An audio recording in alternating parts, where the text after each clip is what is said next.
విద్యుత్ శాఖలో జిల్లా సూపరింటెండెంట్ స్థాయిలో ఉన్నటువంటి అధికారి ఎంత జాగ్రత్తగా ఉండాలి?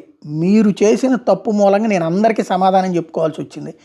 2 శాఖల అధికారులు మీలో మీరు కొట్టుకుని, అంటే అది అక్కడ దేవాదాయ శాఖ వాళ్ళకి వీళ్ళకి మధ్యన వచ్చిన ఘర్షణ అనమాట.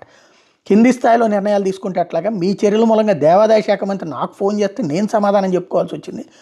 భవిష్యత్తులో ఇట్లాంటి పరిణామాలు ఎక్కడా తలెత్తడానికి వీల్లేదంటూ గొట్టిపాటి వార్నింగ్ ఇచ్చారన్నట్టుంది ఆ డిపార్ట్మెంట్ చెప్తోంది. జనవరి 6-7 తేదీలో దేవాదాయ శాఖ మంత్రి ఆనరామరెడ్డి దుర్గుడి ఈవో ముఖ్య అధికారితో మరోసారి సమావేశం అవుతున్నారు. మీ అంతటా మీరే నిర్ణయాలు తీసుకుంటారా అంటూ గొట్టిపాటి అడిగినటువంటి ప్రశ్న. ఇక్కడ పాయింట్ ఏంటంటే, లోపం ప్రాబ్లం వస్తే అవి 2 ప్రభుత్వ శాఖలే. ప్రభుత్వ శాఖల మధ్యన ఈగో ప్రాబ్లమ్స్ ఎందుకు రావాలి? ఇక్కడ ఈ విషయంలో మెచ్చుకోవాల్సింది ఏంటంటే, గొట్టిపాటిని మెచ్చుకోవాలి, ఆనంని మెచ్చుకోవాలి.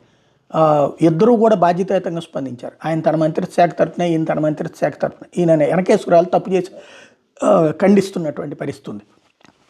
బాధ్యతాయుతమైనటువంటి పాత్ర పోషించారు.